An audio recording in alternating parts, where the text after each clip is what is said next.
Hello there, welcome to today's webinar. We're talking about how to keep your children safe online, so not much that can be more important than that, I shouldn't think. Hopefully you're feeling well, you're nice and relaxed, you've got a cuppa, you can just sit back and listen to what we've got. Lots of information for you today.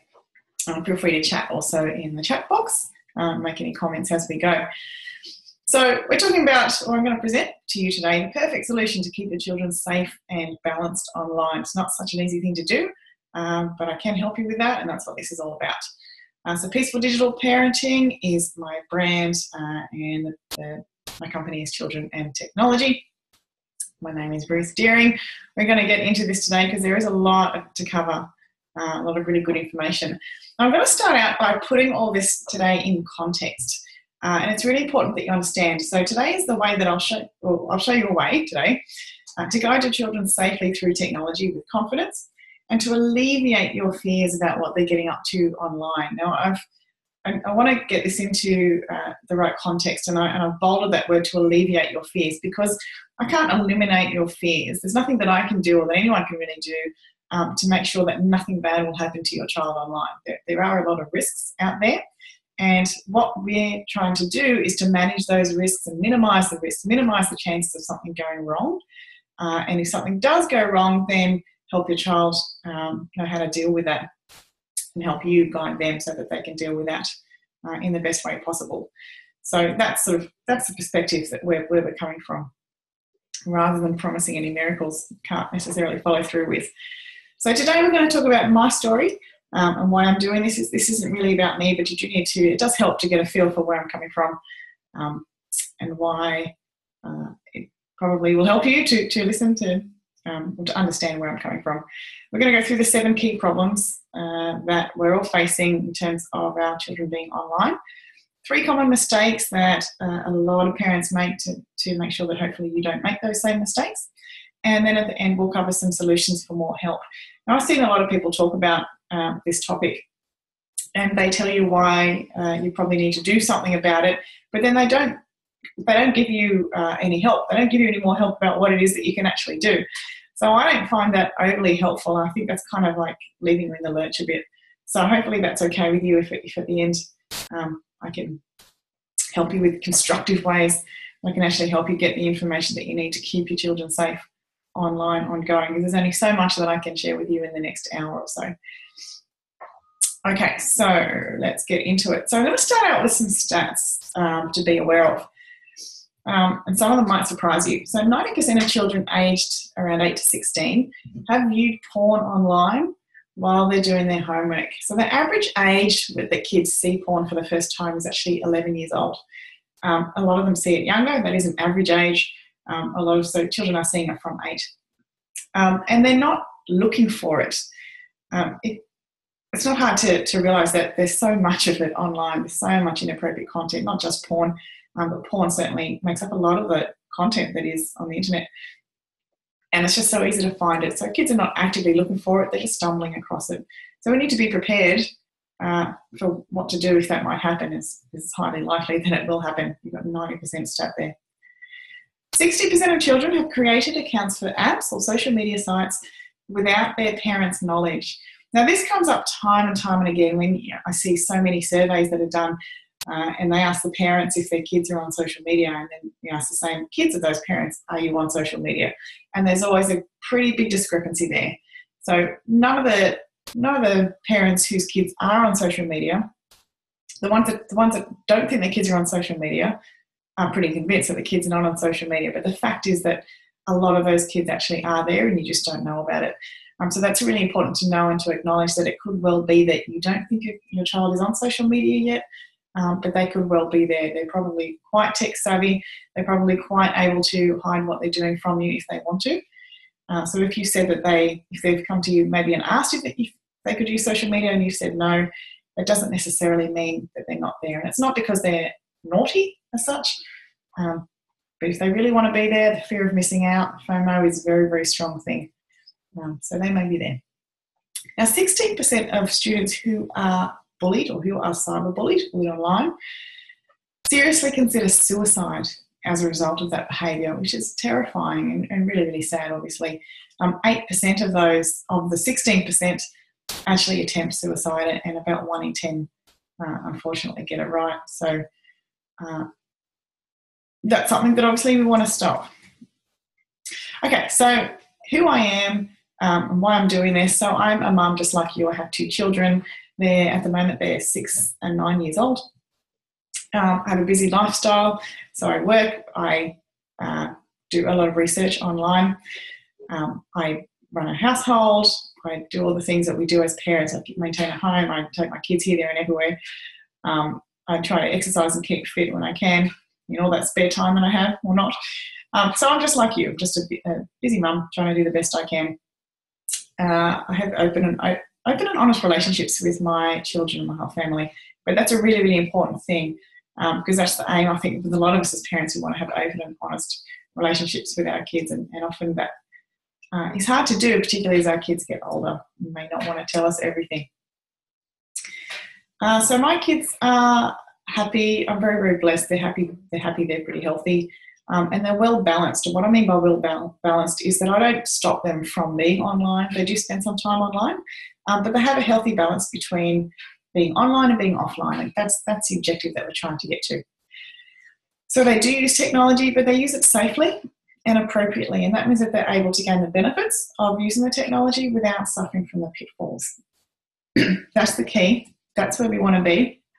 Let me just explain, though, what happened before this point, because it wasn't always like this for myself and for my family. So here's what happened. This is a story that happened in my family, and it started when my son was 6 in year 1 at school. So it would have been, he's almost 10 now, so almost 4 years ago this started. So my son in year 1 at school had a best friend. That best friend introduced him to Pokemon. This was pre-Pokemon Go. This is just a normal old-fashioned Pokemon. It's been around for 20 years now. We've all heard of it. My son became very, very quickly obsessed with Pokemon. So in a very short space of time, he went from not knowing what Pokemon was and not having heard of it to becoming completely obsessed with it. This was kind of interesting. So this all happened. He was introduced by his friend at school. I wasn't there when it happened. I didn't really know much about Pokemon myself. And I was doing my thing. I was a mum, as I said, exercising. I was at that point, I was training in karate 3 times a week, as well as doing all the stuff with the kids and looking after them and working and studying. And so I was doing my thing, and this just happened really fast. Now, what happened, because he was so obsessed with Pokemon, he had Pokemon stuff going through his head, going in his head all the time. So he was pretty much ignoring people. So I don't know about you as a parent. I know me as a parent, I don't particularly like being ignored by my children. And that was happening a lot at the time. And it was because my son, whether he was playing Pokemon on a DS or an iPad or watching on TV or even reading a book, but whether he wasn't even doing anything Pokemon at all, he still had Pokemon scenarios constantly running through his head. And so when he wasn't on his computer, and I didn't let him play on the computer 24/7, obviously, but even when he wasn't playing the game as such, he was still thinking about it. And so he was just in a world of his own. He just wasn't listening to other people. So as I said, as a parent, I don't particularly like being ignored. It means you have to say things again and again and again. And as a result, I turned into this kind of angry dictator parent that I didn't want to be, hated the way I sounded. But what was happening was, because I was being ignored, and it wasn't just me being ignored, everyone was being ignored, I was angry a lot. And the level of communication, or the quality of communication that I had with my son, went from being sort of nice conversational, chatting with the kids as you do, to just being angry and just telling him what to do, because it wasn't worth trying to enter a conversation with him. He wasn't with me, and it just got too annoying, repeating myself again and again. So I was just dictating to him all the time. It wasn't nice. It wasn't a good thing for our relationship at all. My son was out of control when it was time to stop playing the games. He just didn't want to stop, and so he would start shaking and yelling and screaming, and the fists would come out, and he would actually get violent at times. So it was pretty awful. It was full on. It was definitely, if you read about what an internet addiction is, then it certainly followed that criteria. So as I say, it wasn't me though. I wasn't special in any way. Everyone was being ignored by my son. So he would even his friends, he'd go to school and his friends would say hello to him and he would just ignore them. And he wasn't trying to be rude to them, but he just didn't hear them. He was so just in his head. He had this stuff going on in his head. He just didn't hear people. His grandparents as well. And this became another problem. And we just sort of had this downward spiral going on. When his grandparents would come over and he wouldn't pay much attention to them either. And it came across as really rude, and I was very, very conscious of it and very aware of it. Didn't help anything. And also, grandparents, aunts, uncles, all of us, his dad. So what happened was I went from feeling like a pretty competent mum, generally, to feeling completely inadequate as a parent. I was overwhelmed. I had no idea what to do. I realised that obviously there was a problem now, and I just didn't know what to do about it. So I felt a bit lost and completely overwhelmed. And it came to a head one day when I was walking to school with my son, and more than anything that day, I just wanted to chat with him, just wanted to have a conversation and talk to my son, as you do on our walk to school. So I tried to talk to him and I initiated conversation a few times and it didn't work. And then I just got really mad. And as we do at that point, I guess, just completely cracked it. I just lost control. And I just was yelling and screaming at my son in the middle of an otherwise fairly quiet street. Just lost it. As I said, yelling, screaming at him. I don't know what he even did really at the time. I presume he was a bit embarrassed. But after I stopped yelling, I just burst into tears. There was so much emotion at that point, and I think I just really hit rock bottom, and I just had to let it all out, really. So, so I had my screaming fit, and then I burst into tears. And I think it was about then that thankfully it was time to drop him off to school, and I just didn't want anything to do with him, and he walked off. Pretty awful way to start the day. But I realised that through the tears and the anger and everything that I was really scared. And what it really came down to was that I was terrified that I'd lost my son, that I'd lost a way to communicate with my son, who was only 6 years old at this point. And I didn't know how to get him back. I just had no idea how to get through to him. And that was scary and pretty horrible. So what happened at that point, I think what happened on that day was, in hindsight, a good thing. It didn't seem like a good thing at the time. But looking back at it,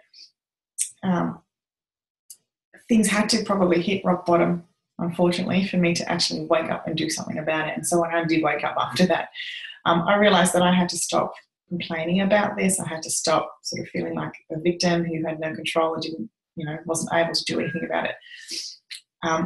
I realised the phrase, if nothing changes, nothing changes. If I don't change anything, my son is 6 years old. He's not going to just change the way he's behaving out of the blue. So it was really up to me. I had to start taking control. And, kids grow up so fast. I didn't want to keep going like this for any longer. And I was pretty determined to do something about it. So that was a good thing. As a result of that, I had what's a paradigm shift. So it's where you look at, you may have had this where you look at a situation completely differently. The situation hasn't changed, but your view on it changes. And that's what happened this way. I had been really angry a lot of the time. I was angry with my son's friend for introducing him to the game, which was, crazy. It could have been anyone who introduced him, and if it wasn't that game, it could have been another game. And probably wasn't really the friend's fault, but I was angry with him. I was angry with the people who create Pokemon, because both the creators of Pokemon, as the creators of Minecraft and so many other games, create games with the intention of making them addictive. It obviously doesn't happen by accident. But being angry at them really wasn't going to do anything. I'm pretty sure they didn't know or care about how I felt. And, I was angry at my son all the time. And I created this us and them mentality. We had this like a brick wall that had been built between us. And I realised that while it was me against him, nothing was going to change. And so what I really needed to do was start breaking down that wall and realise that I'm on the same side as my child. The agenda should be to have a better relationship. For me, it was to get my child back. And I can't do that while I'm fighting him. I have to be on the same side as him. And that was a completely different way of looking at it. And so at that point, I realised that I had to walk around the wall that had been built between us, because we were talking different languages, by the way. And I didn't mention this before, but if you're not aware of Pokemon, it's quite complex. There's a lot of characters, and it's really a whole language of its own. If you know about Pokemon, you'll know what I'm talking about. And so what had happened was my son was talking Pokemon language, I'm talking English. We're not talking the same language. And this is why it was really hard for us to communicate. So I realised that I needed to actually get involved with what he was doing, get on his side and help him rather than be angry at him, because that really hadn't been helping and it wasn't going to help. So I was going to fix the problem no matter what. Here's some of the stuff that I did. I got a little bit busy then. And I prioritised this because this was now something that I wasn't willing to put up with anymore. So we actually got some professional help to help with this, through a child psychologist, which was fantastic. I looked for books on the topic. There weren't a whole lot of books available at that time. I did find one that was a little bit difficult to read, but they did have some really good information. Since then, I've written my book. I'll show you what I've written. Since then, I've created my own book here. I don't know if you've seen that backwards. How to keep your children safe online and put an end to internet addiction. So that's really helpful. I researched a lot. I went onto Google. Okay, what do you do when you're trying to find out information about anything? Of course, you Google it. So that's what I did. I found that on Google, there's a minefield. There is so much information out there. Some of it's really good. Some of it's not very helpful. A lot of it's repetitive. So I spent a long time, went through a lot of stuff. But I did find some good stuff in there. And I implemented what made sense to me to help him through the situation. I took an interest in the game of Pokemon. I had to bite my tongue. And because what I had been doing as soon as my son started talking Pokemon, I was pretty much, talk to the hand, not interested, la, la, la, la, la. So I did start taking an interest in the game, and that was really important. I meditated, thought maybe the answers are from within. I was pretty desperate to do whatever I could to get over this. And through all the things that I was doing as a combined thing, I was able to learn a much better way to communicate and actually get through to my son and knock that wall down. So things improved as a result of that. This is my son. The other picture, by the way, wasn't my son. I didn't want to put him there just for privacy reasons. But this is him and I playing and mucking around. And what happened as a result of all the stuff I did was that my son actually naturally wanted to spend less time on his games. It wasn't me having to yell at him to get off them. He actually didn't want to spend that much time on there anymore. So that was huge. When it was time to get him off the games, we went from this, like I said, this crazy violent yelling tantrums to none of that. It was actually really quite easy to get him off the games peacefully. So that was a massive, massive turnaround. I felt a lot less overwhelmed. I felt a lot more in control because I had the knowledge that I needed to get back in control of the situation, to get through it. And as a result of all that, my son and I were able to reconnect. The lines of communication opened a lot, and we reconnected with each other on a whole new level. And so our relationship improved massively. So fast forward to today, we are in our backyard cricket, as you do in Australia. We have a really good relationship, and I value that. It just means everything. It's the most important thing, isn't it, for you kids? My kids, as I said, they do both play. My son and his brother do both play games online. I don't stop them from doing that, but they do play them in healthy moderation. He's gone on from Pokemon now. He's on to Minecraft and other things, but it's not obsessive, so I'm okay with that. My son has much better social skills. What had happened when he was obsessed with Pokemon was that his social circle shrank because he could only really relate to other kids who were obsessed with Pokemon. Now he has a much wider circle of friends, and I think that's really, really important as well. And we had a huge win as well when it was it must have been his 7th birthday, I think. And my son had birthday money to spend, and his intention was to buy a Pokemon game, and I didn't stop him from doing that. We actually went to the EB game store. He walked in there, he saw the game that he wanted, and he had to think about it, and he just went, you know what, I don't really want this, and he walked out of the store with his money. So that was huge. That was a huge win. There's no way he would have done that if I hadn't intervened, and if we hadn't, done what we had and worked together to get through this obsession or addiction that he had. There's no way he would have done that. So that was pretty cool. That's how I knew that we'd won. So having gone through this situation, I'm a big believer that everything happens for a reason. And so I asked myself, why? Why did we go through all this pain?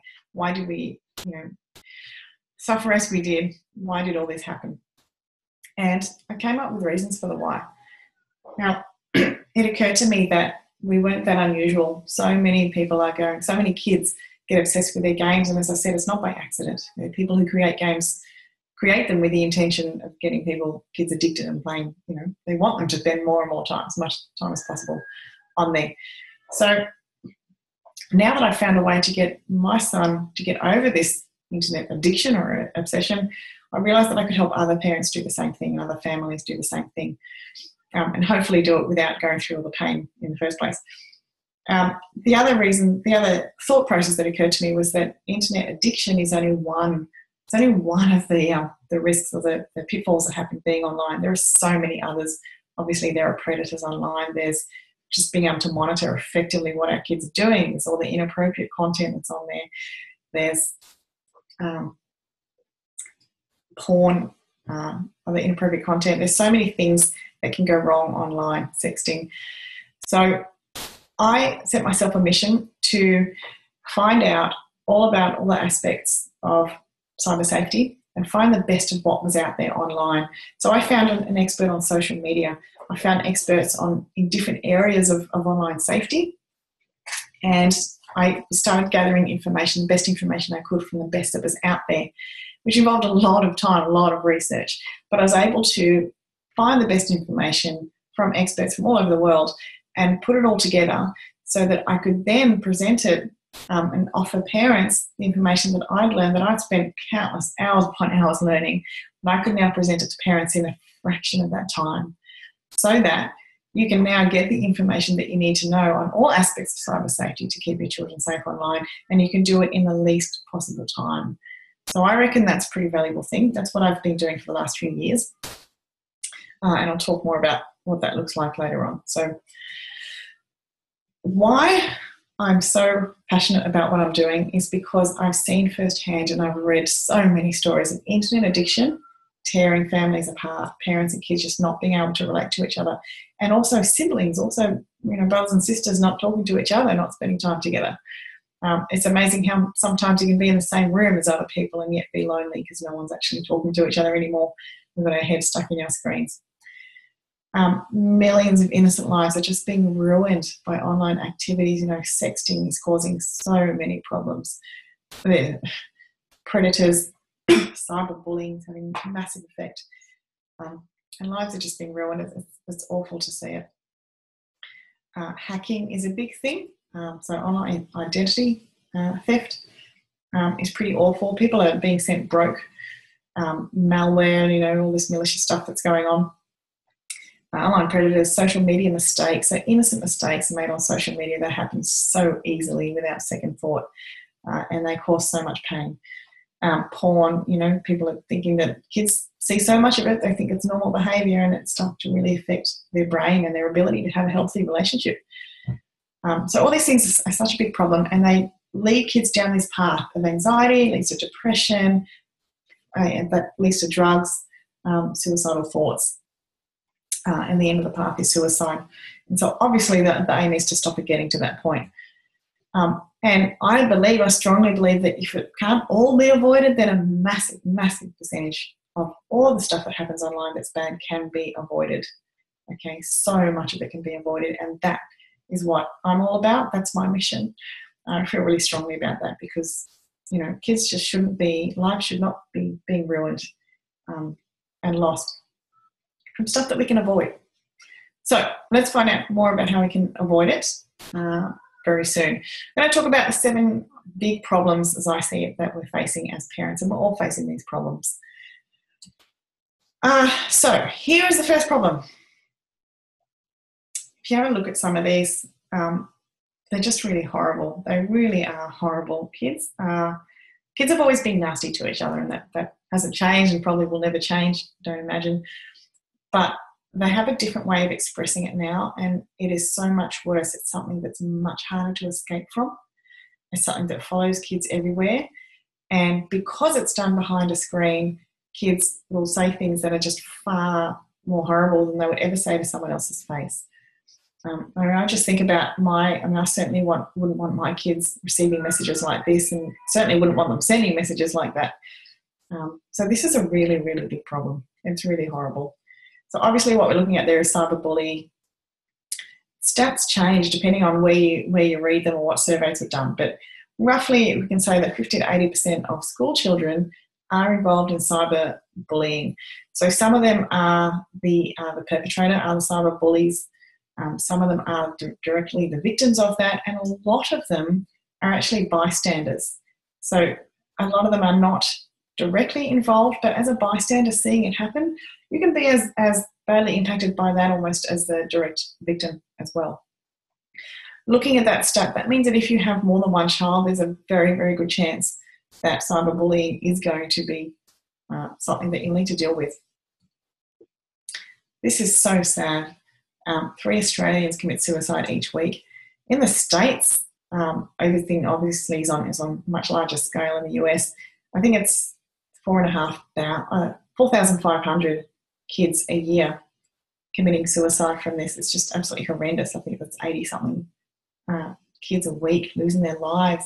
And obviously that's not just affecting those kids, it's affecting their families, the whole community, and something that needs to change.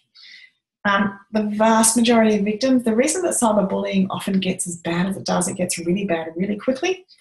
What makes it really bad is that a lot of the kids just don't tell their parents. So there's different reasons for that.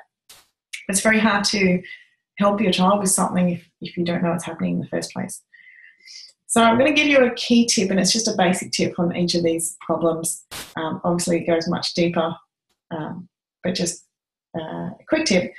So to stop cyberbullying, your children need to feel like they can approach you. You've got to remain approachable. Most parents are, whether they're not approachable, or whether the kids just don't feel like they can approach it for various reasons. So that's actually easier said than done. A lot of kids don't want to tell, most kids don't want to tell you what's happening. So this is one of the things that we need to change. Social media can be a problem. So many problems happen on social media. A lot of children, in fact, more than half of kids aged just 10 are using social media. Kids usually know on most social media sites the minimum age is 13. Sometimes it's more. It changes depending on where they're at. But it's generally not 10 years old. Okay, so a lot of kids are using social media before they should use it. The problems with that, they're not protected as far as their information goes, and protecting their information. If they lie about their age, which they do, it's generally quite easy to do. And they just don't have the emotional intelligence to be on there and be safe. 1 in 5 children override social media settings. So some of them have public settings there. Some of them, if you block or if you try to restrict their access to a social media platform, they'll just get around that if they want to. A lot of social media users are underage. So this was an oldish stat that Facebook released a few years ago, where they said 7.5 million Facebook users are underage, as in under 13. That would be the same. It doesn't matter if it's Facebook or Instagram or Snapchat or any of those sites. You always get a lot of users underage, and in some of the platforms, the majority of users are actually underage. So that's pretty common. A lot of the time, parents are helping their kids be there and not understanding the risks involved. A lot of kids, 43% age 12 and up, do message strangers online and see no problem with that. And they do believe that people are who they say they are.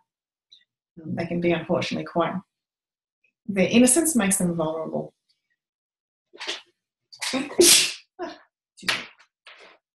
Okay, so the key tip with social media is to be friends with your children online. Now, it's got to be done for the right reasons, and that's easier said than done. I saw a really good quote the other day that said that kids will let you be their friends where they want you to be. In other words, so they'll let you be a friend on a public profile that they have, or profile that you know about on Instagram or Facebook, wherever, and then they'll set up their own private account that you don't know about, and that's the one that that's where all the action happens. That's where you're not their friend. So easy said than done, but that is the aim, is to be friends so that you can see what they're doing for the right reasons, not because you want to spy on them, because you want to keep them safe. Okay, sexting is huge at the moment. It is such a big problem in Australia and in most places around the world. Because it happens so much, kids think it's normal. Kids consider it normal behaviour. It's just what you do. Your boyfriend or your girlfriend asks for a picture, and it happens both ways, boys and girls. Ask for a picture and you just send it. Okay, it's just kind of what you do these days. And that's obviously a cultural problem, because it should not be what you do. It often very commonly leads to cyberbullying. Very commonly, it's very common for a picture that someone sends to someone else to go much further than they want it to, and of course once they've sent it, you lose control over that. And it's really an open invitation for predators. They share around these images of kids sexting as if they're Pokemon cards or trading cards. It's a big, big problem. A lot of people go through that anxiety, depression, drug suicide path as a result of sexting. So the key tip is to educate your children so they don't want to do it. Okay, and I mean, it is the minority of children who do sext. It's not also just sending an image of yourself, it's sharing an image.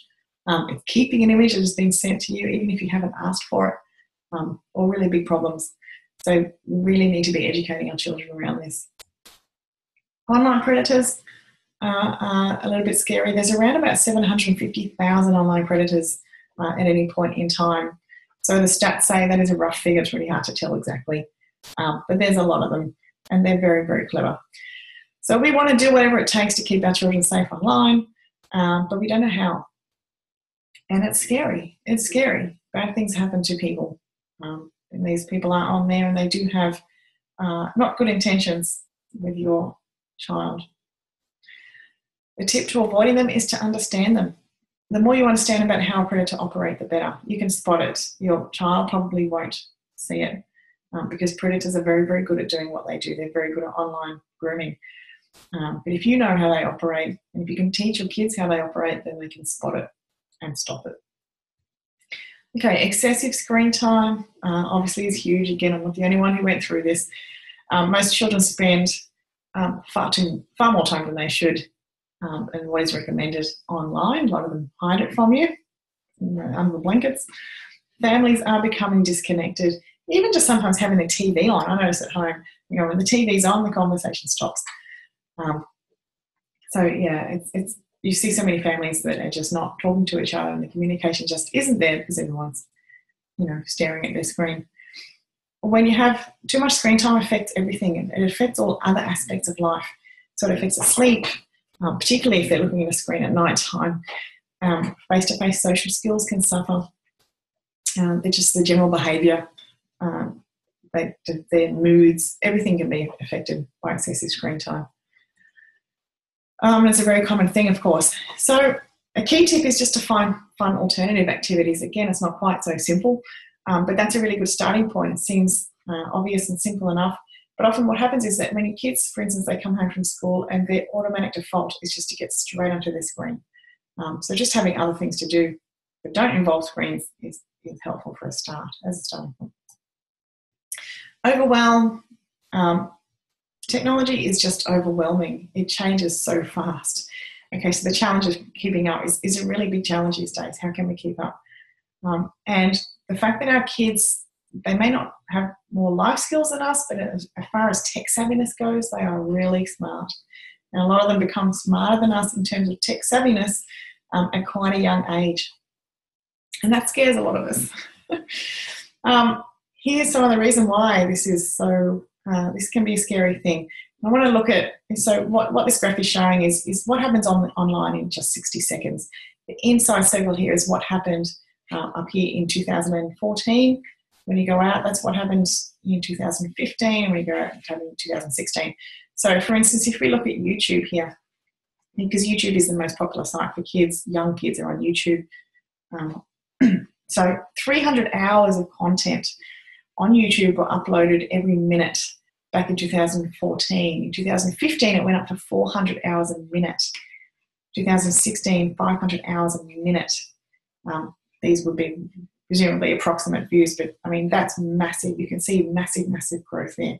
And of course, these videos, they're uploaded by anyone. Anyone can upload a video on YouTube. So some of them are really good, have really great content, and some of them have really not good content. You can see all these other ones as well. Instagram. Instagram is growing quite a lot, quite quickly. So that's why we're overwhelmed. It is overwhelming. The key here is not to try to compete with your kids as far as tech savviness goes. That's when you start creating an us and them mentality, and you'll probably lose. Okay. A lot of kids laugh at us as parents. Maybe we implement some sort of parental control and we think we're sorted there, fix that. And we don't realise that 5 minutes after we've put it in place, our kids have got around it. And it's not actually effective anymore. Okay, monitoring our kids. What are our kids doing online? A lot of us find this is a real challenge as well. Do we need to monitor their usage? And if so, how much do we monitor it? And how do we do it? We want to be improving our relationships with our kids. We don't want to be creepy. We don't want to be spying on them. So how do you do that? It's a real challenge. So the trick there is not to spy. It doesn't work. You don't want to be spying on your kids behind their back. We've got to be doing it in front of them. So if you're going to monitor what your kids are doing online in any way, they have to know that you're doing that, and it has to be done in partnership with them. Again, easier said than done, but I can offer a lot more help with that one. So I said we were going to cover 3 common mistakes that parents make so that you don't make them. Here is the first key mistake that so many parents make, is that they wait too long. They wait till the ship sailed, the kids are already teenagers, or they're already in high school, and then you start talking to them about being safe online. It is too late by our kids get to high school. By the time they get to high school, kids are committing suicide already by then. They've already been really badly affected by cyberbullying. They've already sent sexting images. They've already done who knows what online, okay, before that time. They've already seen, they could be already addicted to porn by the time they even get to high school. Okay, so please don't wait till your kids are online. The time to really look at this is as soon as your kids are online.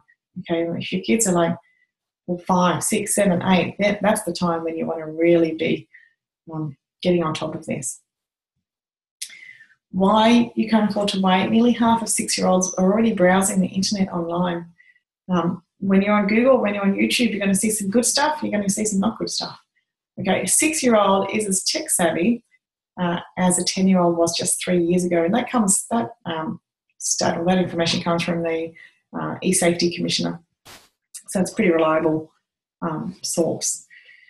So kids are very tech savvy. They're getting access to devices younger, and they're smarter when it comes to using them younger. 6-year-olds are using social media, which is crazy. They're way too young to be on social media. They're streaming content. They're watching content that is streamed that is often inappropriate. They're not just watching videos. Of course, they are, of course, watching videos on YouTube, but they're also uploading their own videos. They're creating their own videos and uploading them to YouTube from the age of 6, which is crazy. 6-year-old doesn't know what is safe and what isn't safe to be sharing with the world if she's on YouTube. 8-year-olds are doing things like sharing their personal details online. Some of them are sharing their home address, their surname, their whole full real name, their phone number. Kids just love to share. They don't realise the issues that can bring, or how vulnerable that can make them, how open that can make them to strangers who don't have the greatest of intentions online. Mistake number 2, won't happen to me. My kids are pretty safe. No, my kids are pretty smart. They're cluey. They're not silly enough to do anything that will put them at risk. This is not about how intelligent your kids are. This is not about where they live. It's not about what school they go to. Things happen to kids online everywhere. It's all around the world. Doesn't matter what country you're in. If they're online, then it can happen to them. Okay, and it is happening to them. And thinking that it won't happen to them puts yourself and your family in real danger, real potential danger. Okay, and the last one is just not going far enough, not knowing what it takes to keep your children safe online. And you don't know. It's only when you dive into this subject and you get the more you know, the more you realise there is to know, and the more important it is to know all that. So things like, for instance, most parents tell their kids not to talk to strangers online. Most kids who talk to strangers online have been told not to talk to strangers online, and they're doing it anyway. Because just telling them something may not be enough. It's often not going far enough at all. Did you know that when kids that meet up with their predators do it voluntarily? Okay, internet predators who've groomed your children don't break into the home and grab your child and take them out of there. The kids are willingly going to them, even though these same kids often have been told not to talk to strangers online, and certainly not to meet up with them. So, by now we're thinking, you may be thinking, I get that it's a problem, okay, I understand this, so what do I do about it? So, there is help available. Never fear. One of the keys to this is to understand the complexity of online safety. A lot of us underestimate. It's really easy to underestimate just how much is involved. And I see online safety, and having researched this for years now, I see it as like a puzzle, and it's like a 100-piece puzzle. And the danger is that so many of us we have 20 or 30 pieces of that puzzle, and we think that we're okay because we know that much. And here's the problem. If you don't have all 100 pieces of the puzzle in place, then your family is at risk and your kids are at risk. So the solution involves getting all the pieces of the puzzle and putting them together, knowing where those pieces fit and putting them in place so that your kids can be safe. So it's really dangerous to underestimate what that takes. So again, I can help you. This is about going on a journey. So I want to take you now on a journey from having that fear that your kids will get in trouble online. So you may feel like, oh gosh, if they're online, what are they doing? And they hope they're not going to talk to anyone that they shouldn't be. I hope they're not going to say anything silly. It's going to get them in trouble. And I hope they're not going to see anything, that I don't want them seeing. So many reasons that you could fear that your kids will get in trouble online happens very, very easily. We want to take you from that to having peace of mind that they can guide themselves safely online, and that they can do it without you looking at everything they're doing, because that's just not practical or viable either. We want to take you from feeling overwhelmed. We've talked about why you would feel overwhelmed with technology. It changes so fast. And just not knowing what to do, to feeling in control. So to feel in control of that technology, you only get that by having more knowledge and confidence to deal with situations as they arise. And we want to take you from losing your children to technology, where I was saying before, kids talk a different language to us, whether they're talking Pokemon language or whether they're just more technical. They have a different knowledge. They think differently. They're digital natives. They don't know the world without swipey screens and things. We can easily lose them to technology, and particularly where they become obsessed, where they never separate from their phone or their device. And we want to gain a much stronger personal relationship with our kids. That's what it's all about. You have kids to have a good relationship with them. So this is really quite a journey, and it's really taking you from where you are now to where you want to go, and we're going to take you there step by step and make it as easy as possible for you to reach these endpoints. That's what this is all about, and this is how I can help you. So to do that, I've created a product. I've created something, and it's called the Peaceful Digital Parenting Solution. Okay, so what I've done with this is I've done a lot of research, as I've been saying, for the last few years. We've got a complex problem here. It is a complex solution, or there's a lot to the solution, but what I've done is simplify it. And I've separated it into 3 steps, and I've created the information and formatted it, given it to you in a format that is really easy to follow, that will save you hours upon hours upon hours of time to get the information that you need to have. You need to have this information so that your kids can be safe. Okay, so I've distilled the information into 3 basic steps that are based around communication, learning, and collaborating. So I'll talk very briefly about why those steps are important, but communicate, learn, and collaborate are the 3 steps that we really need to be doing. And all 3 steps are really important. So communication is probably the most important thing about keeping kids safe online. It's so important to open the lines of communication, and it is easier said than done. So I talk a lot about communication. You obviously have to learn what it is that then you need to communicate, and learn the right amount of what you need to know, as much as you need to know to keep them safe. And then you need to collaborate, share it with your children. It doesn't matter what you learn, you've got to then apply that knowledge so that it becomes, knowledge isn't power, applied knowledge is power. So it's all about collaborating with your children. All 3 steps are key. All 3 steps have to happen. And I'll take you through it. So what this is really all about, why this is so, so important, is because this isn't about me and it's not about you. It's about your children, but it's not even just about your children. So I've said here, it's about giving your children the life skills they need to protect themselves and their friends online, and about saving lives. Let me give you an example of this. Let's say your child is in a class with a girl that was called Amanda. Let's say Amanda Todd. You may or may not have heard of Amanda Todd, but basically I'm going to discuss her story. Let's say your child is in Amanda's class. Now, Amanda is chatting to someone online that she hasn't met in person. She thinks it's someone really nice who's pretended to be a nice guy, showed her a lot of interest, told her how beautiful she is, asked her to flash, to do a quick flash, show us your boobs, and she's on a webcam. So she's gone, well, this guy's really nice, he really cares, no big deal. So she quickly flashes her boobs. He takes a photo on webcam. And her life is about to be destroyed as a result of this thing that she's done without even really thinking twice. So Amanda, this picture that this guy takes then gets circulated to everyone in Amanda's school. She gets highly embarrassed, of course, by it. She gets tormented by it. She gets bullied really, really badly in the school, at school, physically bullied, and also online. Let's say your child is in Amanda's class. Your child doesn't bully her directly, doesn't say anything bad to her directly online or offline or in the playground, but sees it happening and doesn't want to get involved because, doesn't want everyone to turn on her or him. So meanwhile, Amanda starts really suffering. Amanda, tries to self-harm. She changes schools in the meantime, but let's say, it doesn't matter. Let's say she starts causing herself harm. She starts really, she's really, really depressed. She's screaming out for help. She clearly needs a friend. She doesn't want to be here anymore. And again, your child is seeing it getting worse and worse and worse and doesn't want to intervene, still doesn't intervene. Then it gets to a point where Amanda's done. She can't take it anymore, and she did what she did do in real life, and she committed suicide.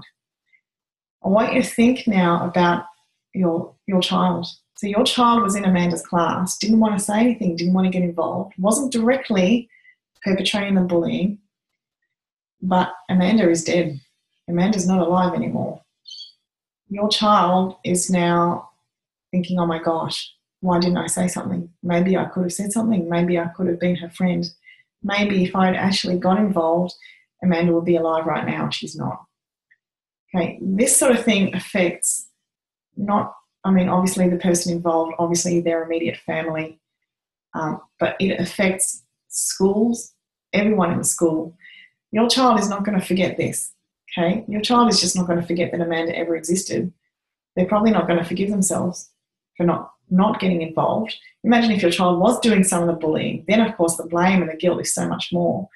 The parents of Amanda, they're not now just, it's one thing when, a child dies.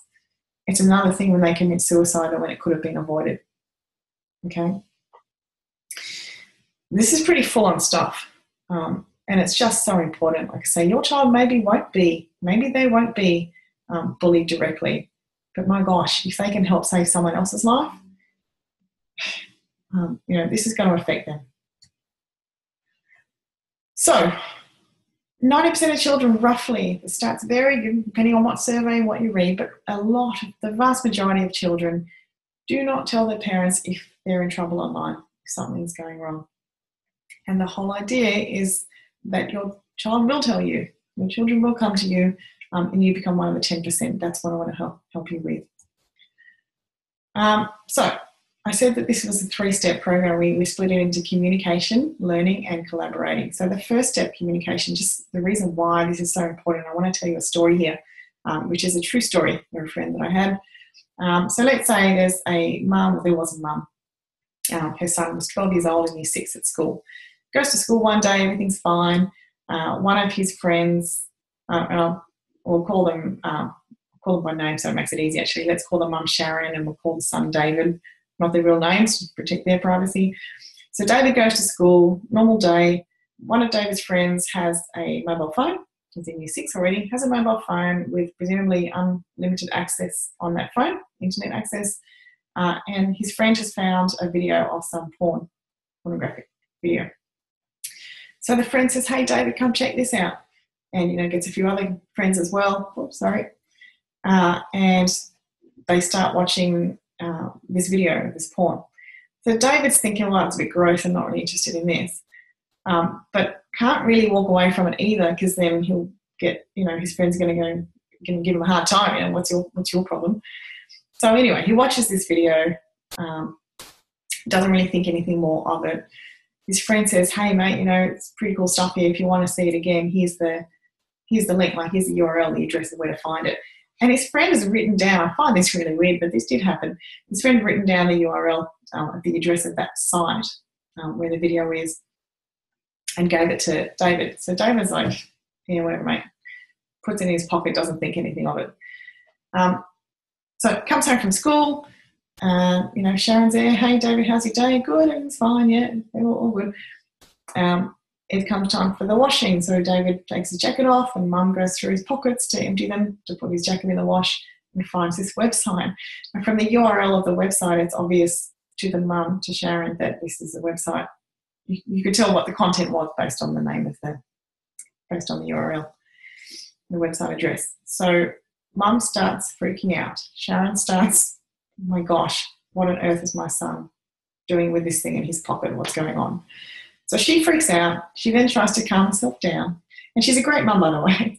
This can happen to anyone. So she calms herself down. She casually goes up to David. Hey, David, I found this in your pocket. What's this? And shows him the address. David then he just falls apart. He just bursts into tears. Oh, it was disgusting. I didn't want to see it. And I didn't know what it was. And I couldn't walk away. It was really horrible. And I feel really dirty. And it was just horrible. And anyway, he just falls apart in front of Sharon. So now here's Sharon on the spot, okay, because you're on the spot in this situation. She said to me, if I could have, I would have gone to Google, I would have, phone a friend. How am I supposed to respond to this? Now, here's the thing. When this sort of situation happens, you're going to be on the spot. You don't have time to do the research. And you can respond in a way that's going to really do fantastic things for your relationship with your child, or you can respond in a way that's going to ensure that they're never going to come to you with anything. They're never going to come to you for help, and that's going to really cause you problems in the future. So you have to be prepared for how you're going to respond to these situations before they happen. What was really unusual in this situation was that Sharon found out that it had happened in the first place, because what's far, far more common is that your child will see this content and you won't know that they've seen it. They're not going to come home running to you and telling you what they've seen. So we really need to be prepared for these situations. And this is why communication is such a huge thing. That's why I talk about it a lot in the Peaceful Digital Parenting Solution. Step 2 of it is about knowledge, is about what it is that you actually need to learn. Let me explain why this is so important. I'll do this also in a story. This is another true story that happened. This time there were 3 8-year-old girls in year 3 at school, best friends, normal, healthy, happy girls, had a play date at one of their houses. In one of that girl's bedroom, she had a device, computer or an iPad or something in her room that also had unrestricted internet access. She also found a video of some porn, and on the video that she saw, there were 3 girls or 3 ladies doing porn stuff. They all thought it was kind of funny, and they thought that it might be fun to create their own little video as well. So these girls stripped, took their clothes off, copied what they'd seen these other ladies do in the video and recorded themselves doing it, and then they posted their video online. So, oh my gosh, the parents, let me tell you, the parents of these girls had no idea. They were shocked. They wouldn't have even occurred to them that this could happen, okay? So what if this was your daughter? It could have been boys doing this. In this case, it was girls. And these girls were 8 years old, okay? They weren't teenagers, they were 8 years old. So many, this could have been avoided, okay? By a lot of knowledge, that could have been avoided easily. Okay, so I mean, how are you going to feel? You can avoid these things from happening. And this is why I'm trying to get through the point that you have to avoid this from happening. You've got to learn enough to stop these things from happening, because they can happen, and they can happen to anyone. They can happen to your child. So what you need to learn, enough. You need to learn enough to guide your children to be safe online.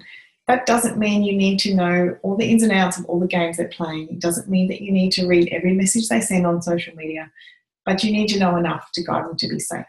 And when it comes to parenting, the fact is we do the best we can with what we know. So the more we know about how to be a better parent, how to keep our kids safe, the better a parent we can be. So do you already know enough? Now, this is a thing that I find this leads to so much danger. And us putting our kids into these situations where they're just left so vulnerable. There's a lot of knowledge here. 1/6 in this topic, as with so many other topics, you already know some stuff. You already know some stuff that you need to know to keep your kids online, okay? You know that you don't know some stuff. So let's say 1/6 of what you need to know, you already know.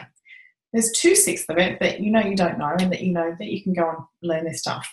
But here's the thing, and you only find this when you delve into a topic all the time on a full-time basis, which is what I do.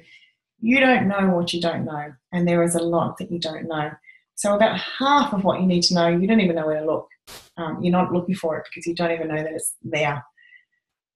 So it comes back to this 100-piece puzzle.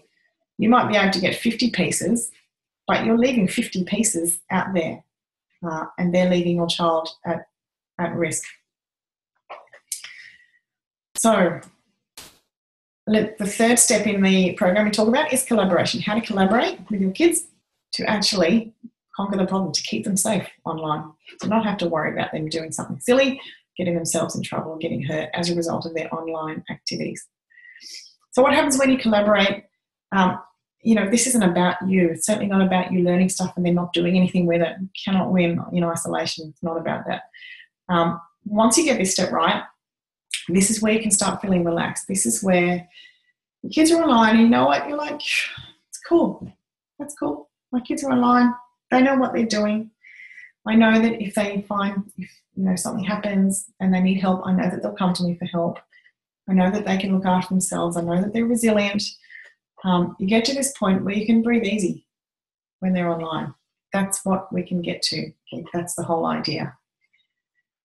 If you don't get to this point, and you don't collaborate and share all the information that you've learned in an effective way with your kids, then it honestly really is like burying your head in the sand. If something does go wrong, then you're going to have to live with that. And I don't want you to live with that. I don't want anyone to live with that. You see parents like, you may have heard of Sonia Ryan. Carly Ryan has a story. Carly Ryan was the first child in Australia who fell victim to an online predator. And was killed, horrible death. And Miss Sonia Ryan takes massive action, has taken massive action about it. She's an amazing lady. But you live, if something like that happens, imagine if you knew that, or if you didn't know what was going on because you didn't make the effort to learn and to find out what was going on, you're just going to live with guilt that you didn't stop it. And ongoing, you've got the fear of what if something goes wrong. And my kids won't know what to do. And your kids won't naturally know what to do. This is not instinctive to them. They do need to learn, to be taught. Okay, so The way we deliver the Peaceful Digital Parenting Solution, I call it PDP Solution because it's less of a mouthful that way. How it works is that it's comprehensive online training. This is training that you don't need to go anywhere to do. You can do it from home. You can be in your pajamas if you like. I don't really care. You can do it whenever you want. It runs for 10 weeks, for 1 hour a week over 10 weeks, and it's pretty comprehensive. I'll go through later on what we're covering in the training. But it's all done from home. Each session is just a video, so you get an hour video to watch. And those videos are recorded. You can watch them as much as you want, whenever you want, so you can refer back to them. Some of them may not be relevant to you yet, depending on what the child is up to at this point. But it may be that it's going to become far more relevant to you later on. So you can always refer back to a video. You've got it permanently. The training that I deliver is delivered, I talk the same way as what I'm talking now. So hopefully I'm not using jargon. I don't think I am. I talk in plain English. It's not hypey, it's not fluffy. I just tell you what you need to know in the minimum time.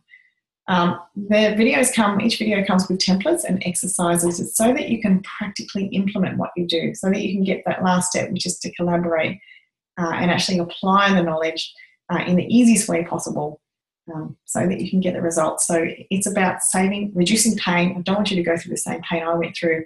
That was with the internet addiction. Other situations that people go through online, the cyberbullying, sexting, is so much more painful than what I went through.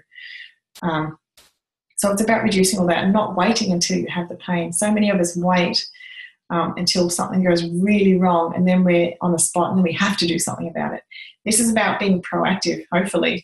It's about proactively reducing your pain so you don't get to that point, which is by far the better way to go. It's about saving you time as well. Like I said, the information, if you were to get that information yourself for a start, you would probably miss half of what you need to know. And it would take you way, way, way longer. And who's got that time? Okay, I've got the time because it's what I do. If you don't devote yourself full time to this, if you have a full-time job and you're a parent, you're just not going to have the time. And it's too important not to get this information. It's about getting results. Right? This is about keeping your children safe, which is kind of important. So how it helps you, what's included? We cover off communication skills. Communication is, as I said, the most important thing about keeping the children safe online. And we talk a lot about how you can improve communication with your children to really open up those lines of communication. We talk about managing screen time, about inappropriate content, how to deal with that. We can predator-proof your child so they're not going to fall subject to predators. We can also porn-proof your children, which is really important so they don't become addicted and they start watching porn. They don't have that effect on their brain. We can help them with appropriate social media use. They're going to be probably on social media anyway, very, very high chance of that. So how to use it appropriately and safely. We're going to teach them how your kids can be responsible digital citizens. Teach them how to deal with cyberbullying, whether they are, hopefully so that they're not the perpetrator, but if they're a victim or a bystander, how to deal with that. We're going to talk about increased privacy. Privacy is a massive, massive thing online. We talk about how to effectively monitor what your children are doing. A lot of parents try to monitor what they're doing, but a lot of the time it's not effective. We talk about encouraging face-to-face social skills. I don't care how much of your life your child spends online, but face-to-face social skills are always going to be important. So the benefits, how this is really going to help you then, it means that your children will be happy and they'll be safe, which is what we want. At the end of the day, we want our kids to be happy. We want them to be safe. It'll help you have stronger relationships with your children, which is so valuable. Our kids grow up so fast, so valuable. It teaches you how to be a better parent. So those three things alone, I mean, that's huge. That's what it's all about, isn't it? Happy, safe children, stronger relationships, and being a better parent. What more could you want, right? It stops you from going down this path where if something goes wrong, thinking counselling, drugs, suicidal thoughts. I've been close to people who have had kids with suicidal thoughts, and it's just horrible. It's really, really horrible. It's scary, and you just don't want to be there. And peace of mind. Okay, this is about just gaining peace of mind. The kids are online, they're safe, everything's fine. Whew, you can breathe easy. Okay. So, the PDP solution, Peaceful Digital Parenting Solution, is about these transformations. This is how you can go from that fear to peace of mind when your kids are online. It's about going from overwhelmed to feeling in control, and it's about gaining a much stronger personal connection with your kids. So it's pretty cool. Now, as a bonus, if you want to do the PDP solution, you get a copy of my book. There it is there. I showed you before. The book is really easy. It's really easy read. It's not huge. You can read it in a day or two, and I've written it in a way that it's not psychologist speak or jargon speak. It's just written in English. There's plenty of stories in there. There's plenty of stats, really interesting stuff. There's a lot of resources, practical exercises you can do. So that is a really, really helpful resource. You get that for free when you do the PDP solution. If you want to buy the book and you don't want to do the PDP solution, you can also just buy it. If you're interested in that, there's a link to do it. So peacefuldigitalparenting.com/book. That gives you more info on what the book is. If you look at it it's available as an ebook as well as a physical book. And you can actually read the first chapter, or the introduction part of the first chapter, I think, on Amazon. It is available on Amazon. Where you can see it was a bestseller there. So that's the first bonus. The next bonus is a really, really useful one. Let me explain a little bit about what this is. This is what I call my Peaceful Digital Parenting membership. Membership is all about helping you keep up. So I talked about how overwhelming technology is, and we know that it's changing all the time. Masses of new sites, new content, new apps turning up all the time that your kids will want to be on. And it's really challenging to keep up with it all when you're busy as a parent, as we are. So this is about staying up to date with technology, with games, with sites, apps, with trends that are happening online, with scams, so that you and your kids are less likely to fall for horrible scams that are happening all the time. They're very, very common, of course. It's also about joining a community of like-minded, supportive parents. See, because we're going through this, we're the first generation, of course, of parents. We're raising these very tech-savvy kids. We call them digital natives, and they don't know of a world without these screens they can swipe and tap and all the stuff that they do. It comes very naturally to them. It doesn't necessarily come naturally to all of us. So this is about joining up together where we can share our experiences together. We can share our stories. If you're having an issue, you can post it online in a closed group, supportive group. And people, someone else might have been through what you're going through, and they may be able to provide you with some really useful help. And that help comes without the criticism.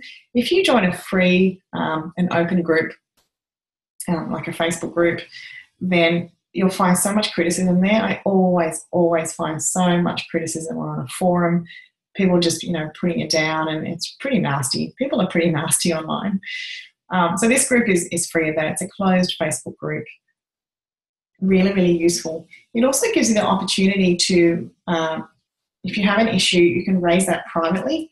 So you can private message me with the issue that you're having, and I can just post it within this Facebook group as one of the challenge that one of our members is having. So people don't even have to know that it's you going through a challenge with your child.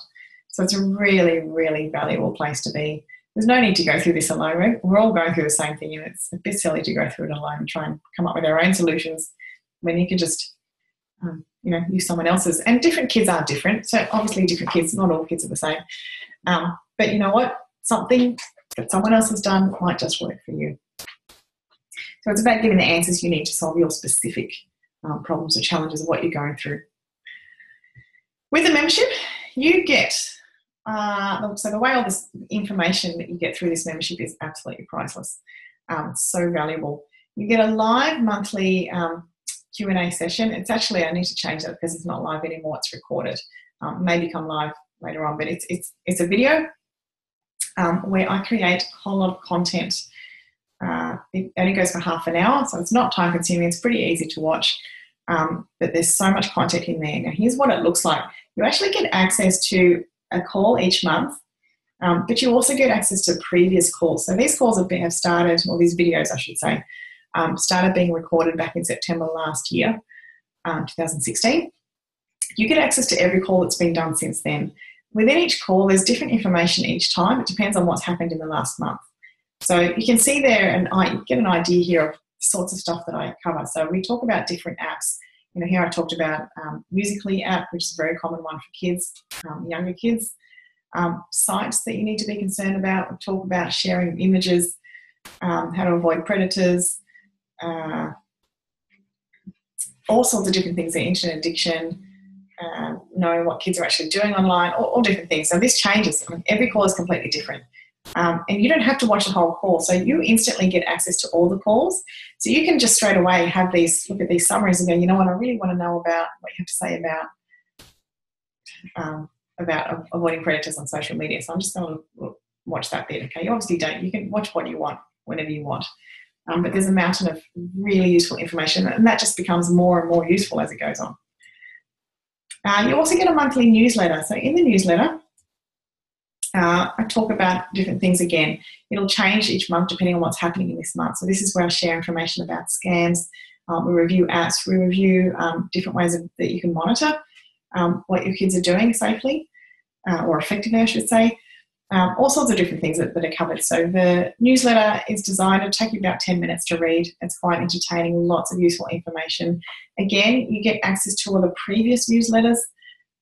You can read as much or as little as you want, but really, really useful information in there. You might just read one thing that has the ability to, that might just save your child from entering a world full of pain. And you get access to the closed Facebook community that I was talking about before. So that all comes along with, as a bonus. This is all a bonus if you do, or when you sign up, I should say, for the 10-week online training, the Peaceful Digital Parenting Solution. If you still don't want to do the PDP solution, you don't want to do the whole 10-week training, but you really can see the value in this membership, because I'm telling you, it's just absolutely invaluable.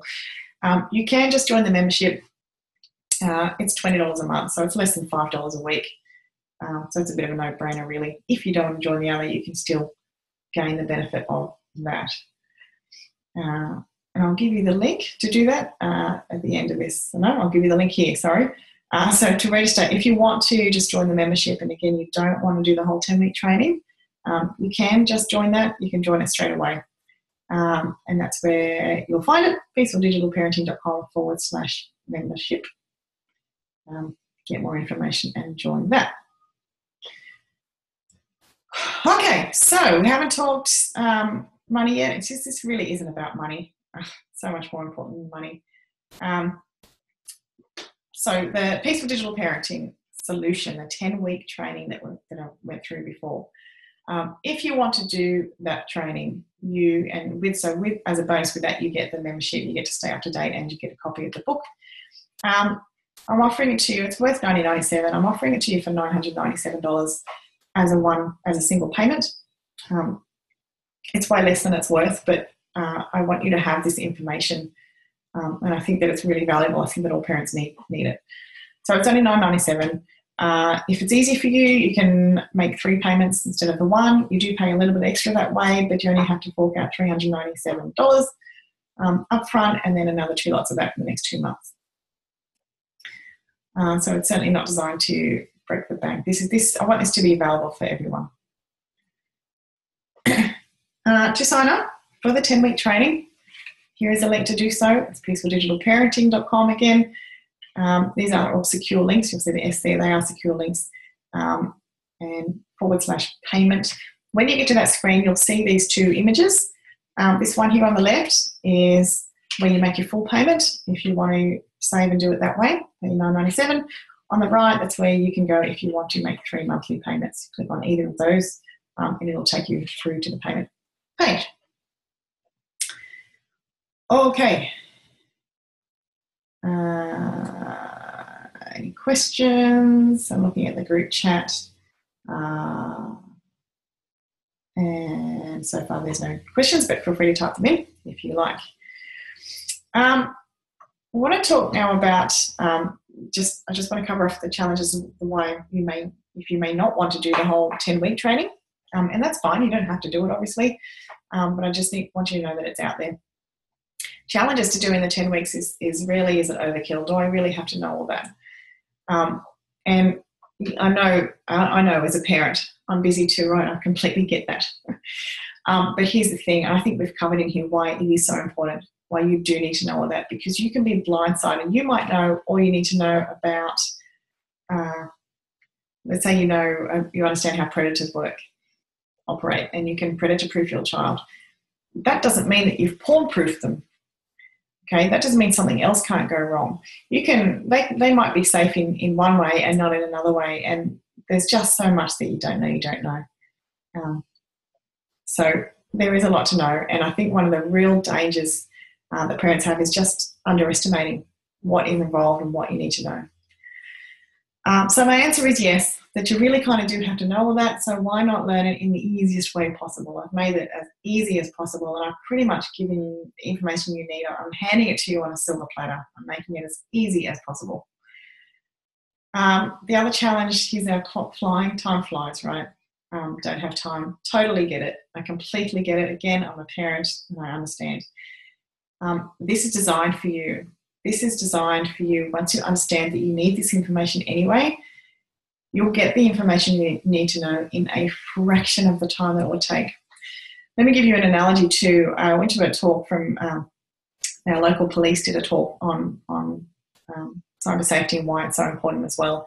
And they compared teaching a child how to be safe online with teaching a child how to drive a motor vehicle. So what they've said was, well, it takes you 100, in Australia at this point in time, it's 120 hours a minimum that a child has to drive, that you need to teach them how to drive before they're allowed to be let loose. And they said that, look, being online, there are just as many dangers as there are driving a car, and it would take at least that long. They're saying, the police are saying that it will take, at least 120 hours of your time to learn how to keep your kids safe online and keep them safe. I'm giving you the solution in 10 hours, okay? I agree with them. I agree with what the police are saying. If you don't know where to start, then I think it would take that long. And I don't necessarily think that you would even cover it all because you don't know where to go.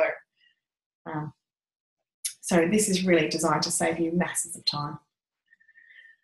Can't afford it. Okay, there's two points to this that I want to raise.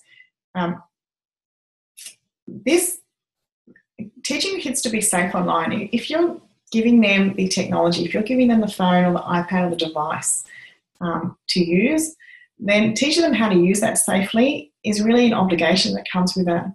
It's not something that, they'd be nice to do that, but I can't afford it. It's an obligation. If they've got the devices and they're probably going to have the devices anyway as they go through school, certainly in high school, if not before, then it's just an obligation. It's not really a choice thing.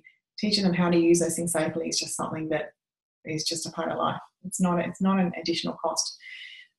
If price is an issue, if it seems like price is an issue, then I've done a really awful job explaining what this is all about. There is a payment plan, as I said. We can, if that's too much, then let's have a chat and see how we can get you on board, okay? Because this really isn't about money. This is just about so much more.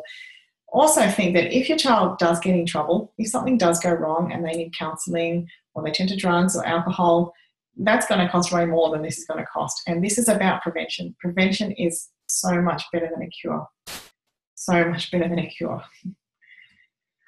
In any case, if when you sign up for the PDP solution, after you've watched the videos and you've implemented what you've learned, if you then decide that it's all a load of crap and that nothing is useful at all, then I'm very happy to give you your money back. So there you go. The risk is on me, not you.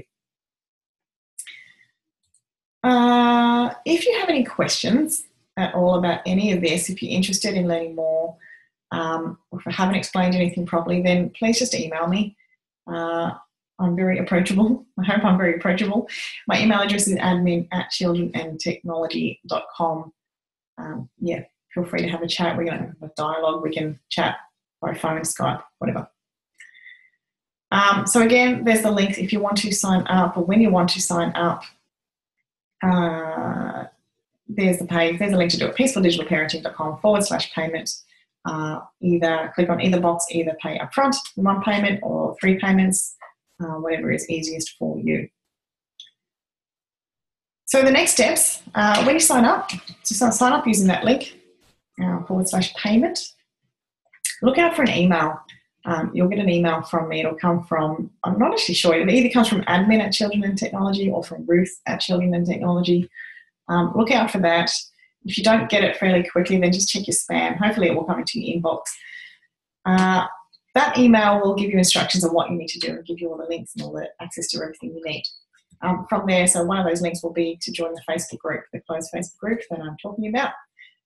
So make sure you join that group, ask for access, and as soon as I see your request, I shall grant you access into there. And then you're free to watch the first session. So again, it's a recorded session. You can watch it when you want it at your convenience. Do encourage you to watch the sessions though each week. They build on each other, and they're in order. They're in the order that they're in for a reason. I don't give you all 10 sessions in one go because that's just overwhelming. What happens normally if you get all the information at the start, you just don't do any of it because it's just too much. So that's why it's designed with good reason as it is. So I would strongly recommend that you watch each session each week as you go at a time that suits you.